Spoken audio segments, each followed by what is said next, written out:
Ready? Start. I have no intention of giving a certificate about which my honorable friend Dr. Krishnaswamy was talking some time ago, since anything like the certificate being given by any member of the business community is likely to be misunderstood.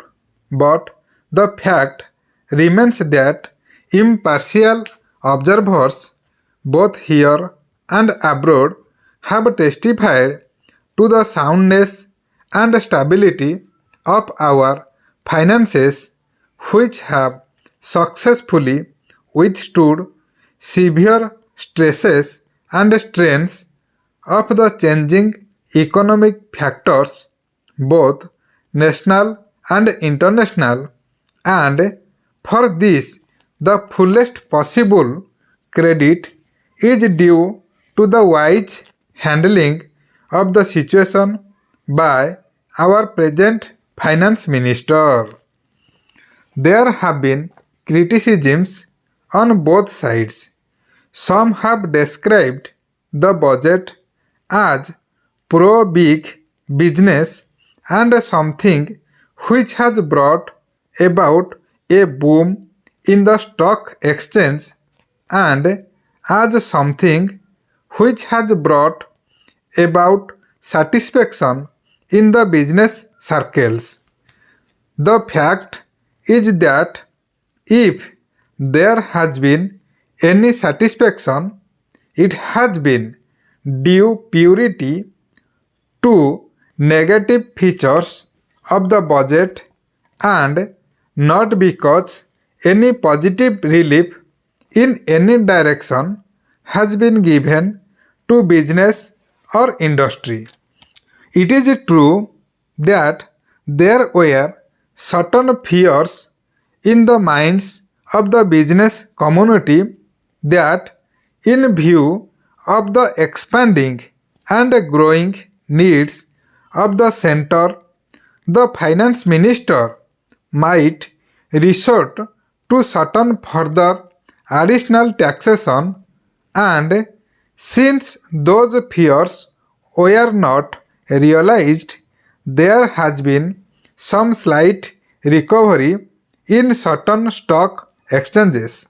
But that does not in the least mean that whatever relief and legitimate relief was due to the business and industrial community has received any adequate response from the finance minister.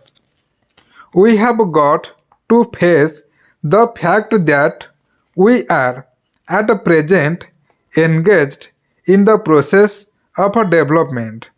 People who talk about UK and USA conveniently forget that these are the most highly industrialized countries in the world, and our taxation system, so long as we are engaged in expanding and building our economic, must be adjusted and linked with the requirements of the expanding economy and should not be compared with the high taxation levels that may be prevalent in UK and USA.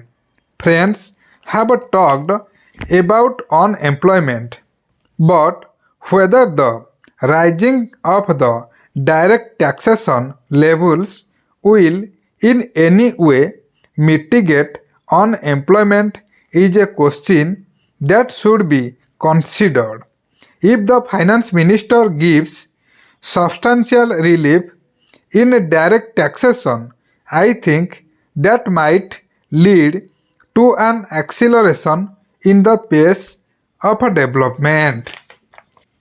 So, it has to be considered whether it is relief in taxation which will lead to a reduction of unemployment, or whether it is rising of taxation to the utmost levels which will dry up the resources and channels of capital formation and thereby not only retard all further development but might also throw the functioning of present industries out of gear.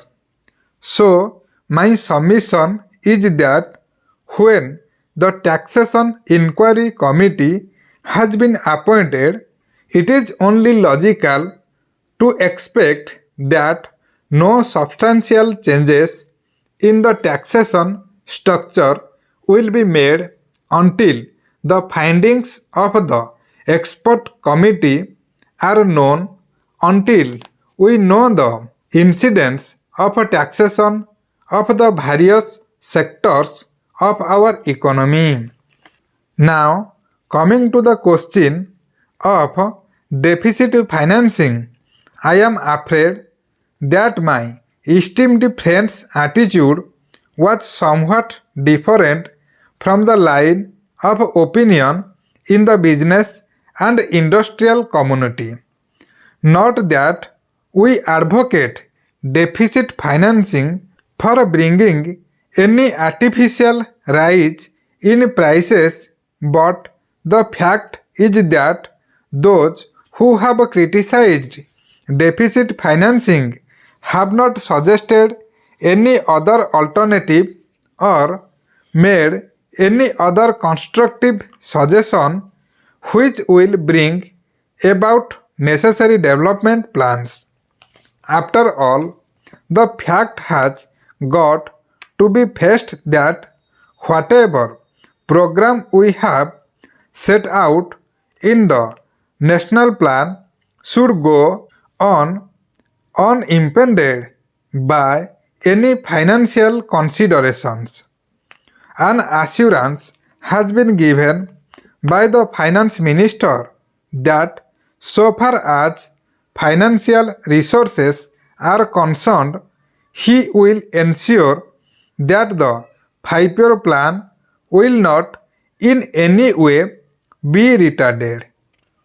In this connection, I can only say that deficit financing is one thing so far as the revenue budget is concerned, so far as normal expenses and expenditure are concerned.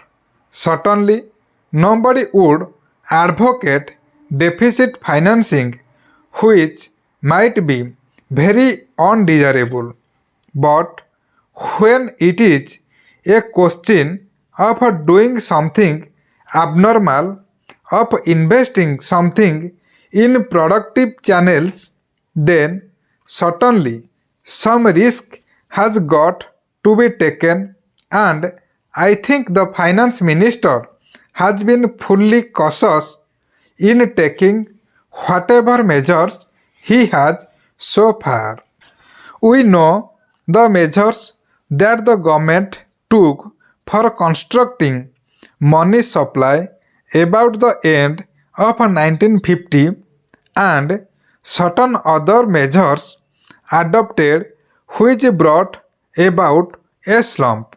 Also, from time to time, the finance minister did not hesitate to mop up the surplus which, as the records would show, has been about rupees 300 crores during the past 4 or 5 years.